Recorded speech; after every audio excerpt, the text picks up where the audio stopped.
नमस्कार दोस्तों, बात करेंगे आपके वर्ग 2 चयन परीक्षा की तैयारी करने वाले कैंडिडेट्स की। इसके अलावा हम बात करेंगे आपके ईएसबी की जो अपकमिंग लेटेस्ट अपडेट है उसकी, और साथ ही बात होगी आपकी वर्ग 2 चयन परीक्षा की तैयारी करने वाले जो कैंडिडेट्स हैं उनके मोस्ट कॉमन डाउट की। अगर हम यहाँ पे सबसे पहले बात करें दोस्तों ईएसबी की लेटेस्ट अपडेट की, तो आपको बता दूं कि ईएसबी के द्वारा एक सप्ताह के भीतर भीतर ही एक अपडेट आने वाली है, और यह अपडेट आपकी ग्रुप 2 सब ग्रुप 4 एग्जाम को लेकर के होने वाली है। दोस्तों यहाँ पे मैंने एक सप्ताह जरूर कहा है, लेकिन हो सकता है कि 3 से 4 दिनों के आसपास ही आपको अपडेट देखने मिल जाए। इसके बाद जो आपकी अपडेट आएगी वो महिला पर्यवेक्षक भर्ती को लेकर के होने वाली है, जिसकी कि लंबे समय से अभ्यर्थियों के द्वारा इंतजार किया जा रहा था। और उसके बाद जो आपकी अपडेट आ सकती है वह अपडेट आपकी 100% वर्ग 2 चयन परीक्षा के नोटिफिकेशन की होने वाली है। जी हाँ दोस्तों, आपका जो नोटिफिकेशन है आपके दिसंबर में आने की प्रबल संभावना है, और जनवरी में एग्जाम कंडक्ट होने की संभावना भी यहाँ पे प्रबल बनी हुई है। हो सकता है कि महिला पर्यवेक्षक और आपके जो वर्ग 2 चयन परीक्षा का नोटिफिकेशन है उसमें आगे पीछे हो सकता है कि आपका वर्ग 2 चयन परीक्षा का नोटिफिकेशन पहले आ जाए। तो इसको लेकर के किसी भी प्रकार की भविष्यवाणी तो हालांकि नहीं की जा सकती। यहाँ पे केवल एक असेसमेंट जरूर किया जा सकता है, जो कि अपडेट जो भी जानकारी निकल के आती है उसके आधार पर।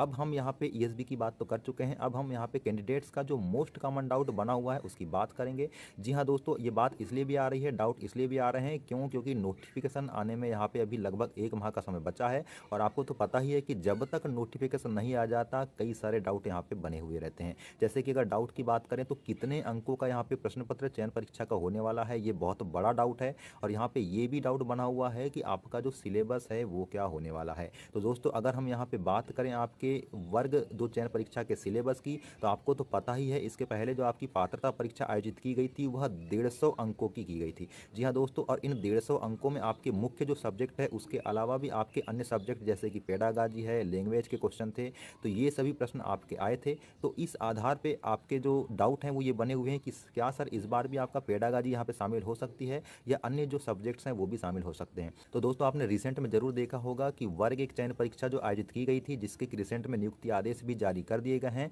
तो वह जो परीक्षा थी उसमें प्रारंभिक परीक्षा यानी कि जो पात्रता परीक्षा थी वो भी इस प्रकार से आयोजित की गई थी, जिसमें 100 अंकों का विषय का क्वेश्चन था, और जो 50 अन्य क्वेश्चन थे 150 अंकों के प्रश्नों में, उन 50 अंकों में आपके अन्य विषय भी यहाँ पे शामिल कर लिए गए थे। और जो आपकी चयन परीक्षा वर्ग की आयोजित की गई थी उस चयन परीक्षा में आपका मेन सब्जेक्ट ही पूछा गया था। और उस मेन सब्जेक्ट में भी अगर सिलेबस की बात करें तो पात्रता परीक्षा का जो मेन सब्जेक्ट का सिलेबस था, उस मेन सब्जेक्ट के सिलेबस में कुछ चीज़ों को कम करके, जी हाँ दोस्तों, कुछ चीज़ों को, कुछ टॉपिक्स को कम करके यहाँ पे उसी सिलेबस को जैसा का वैसा उतार दिया गया था। आपको तो पता ही है यहाँ पे सिलेबस को ईएसबी के जो विषय विशेषज्ञ हैं उनके द्वारा यहाँ पे पूरी तरह से बदल दिया जाना पॉसिबल नहीं है। आपने देखा होगा यूपीएससी और एसएससी जैसे जो सिलेबस हैं वो भी परंपरागत कई वर्षों से जैसे के वैसे चले आते हैं। तो क्या आपकी ये जो चयन परीक्षा है इसका सिलेबस को बदल दिया जाएगा? तो बिल्कुल ऐसा नहीं होने वाला है दोस्तों। और बदला भी जाएगा तो कौन सा नया सिलेबस आएगा, आप इसके बारे में भी थोड़ा सा आकलन करें तो आपको समझ में आ जाएगा कि सिलेबस बिल्कुल नहीं बदलने वाला है। हाँ, सिलेबस में थोड़ा बहुत अमूलचूल परिवर्तन जरूर हो सकता है, लेकिन लगभग 99% आपके सिलेबस में